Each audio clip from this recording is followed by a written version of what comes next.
થાલાપતિ થાલાપતિ થાલાપતિ આ શબ્દથી તમે વાકેફ છો અને ભારતમાં આ શબ્દ વપરાય છે દક્ષિણ ભારતના એક દિગ્ગજ અભિનેતા સુપરસ્ટાર જોસેફ વિજય માટે. આ જોસેફ વિજય કોણ છે તમે ઓળખ્યો કે નહીં? એક સેકન્ડ તમને જણાવી દઉં.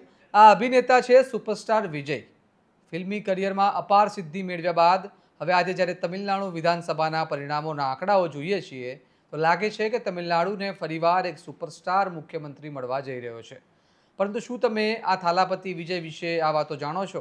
તમને ખબર છે આ દિગ્ગજ અભિનેતા કોણ છે અને કઈ રીતે તેઓ ફિલ્મથી લઈને હવે તમિલનાડુના વિધાનસભા સુધી પહોંચવા જઈ રહ્યા છે? ચાલો આજે વાત કરીએ એક એવા અભિનેતાની જે વિવાદિત રહ્યા, પ્રખ્યાત રહ્યા અને પછી અચાનક તમિલનાડુના રાજકારણમાં ભૂકંપ લાવી દીધો. સાથે જ જોઈએ થાલાપતિ વિજયની આ ભવ્ય જીત પાછળ કોણ છે. નમસ્કાર, હું ચિરાગ વર્ષાબેન. તમે જોઈ રહ્યા છો સ્વમાન. થાલાપતિ વિજય, જેને તમે મોટા પડદા પર તમારા ફોનમાં, ટીવીમાં અને તમારા ફોનના વોલપેપર પર જોયા છે. તેમના ફિલ્મના ગીતો પર તમે નાચ્યા છો તેવા સુપરસ્ટાર વિજયનું પૂરું નામ છે જોસેફ વિજય ચંદ્રશેખર. તેઓ ક્રિશ્ચિયન ધર્મ પાળે છે અને એક ફિલ્મ ઇન્ડસ્ટ્રી સાથે સંકળાયેલા પરિવારમાંથી આવે છે.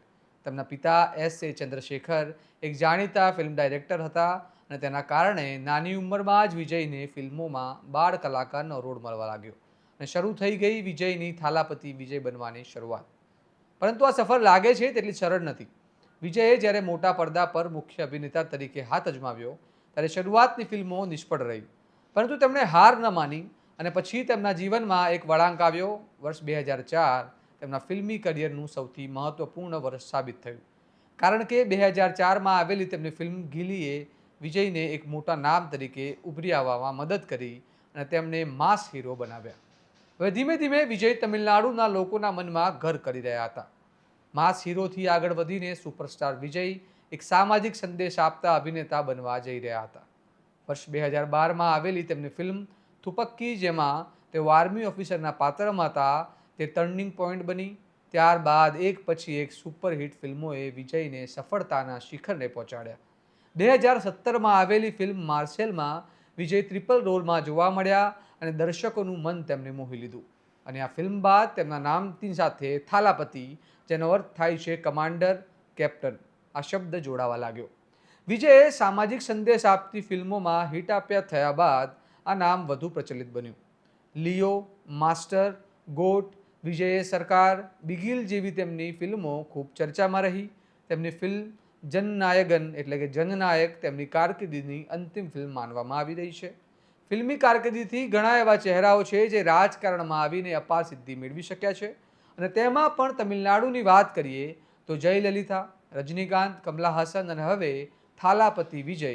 તેઓએ 2 ફેબ્રુઆરી 2024ના રોજ રાજકારણમાં પગ મૂકીને તેમની પાર્ટી ટીવીકે એટલે તમિલગા વેટ્રી કાઝગમની જાહેરાત કરી.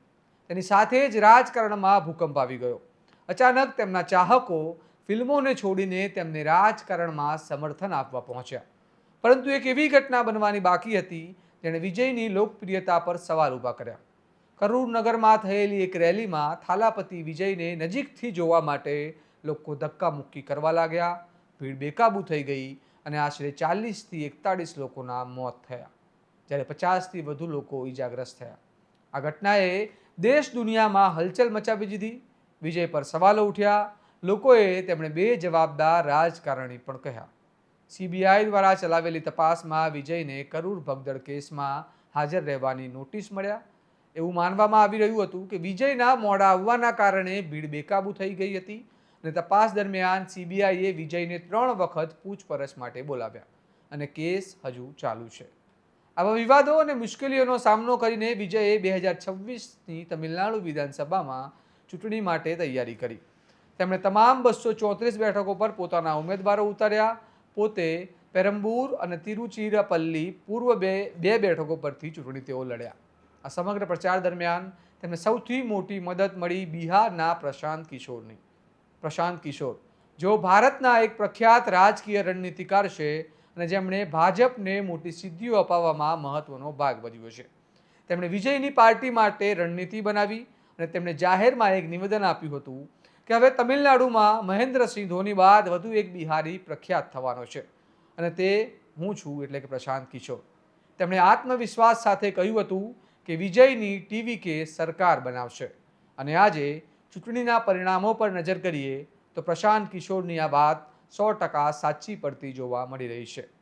પ્રારંભિક પરિણામો મુજબ ટીવી કે 100થી વધુ બેઠકો પર આગળ ચાલી રહી છે અને સત્તારૂઢ ડીએમકે અને બીજી એઆઈડીએમકે કરતાં તે આગળ છે.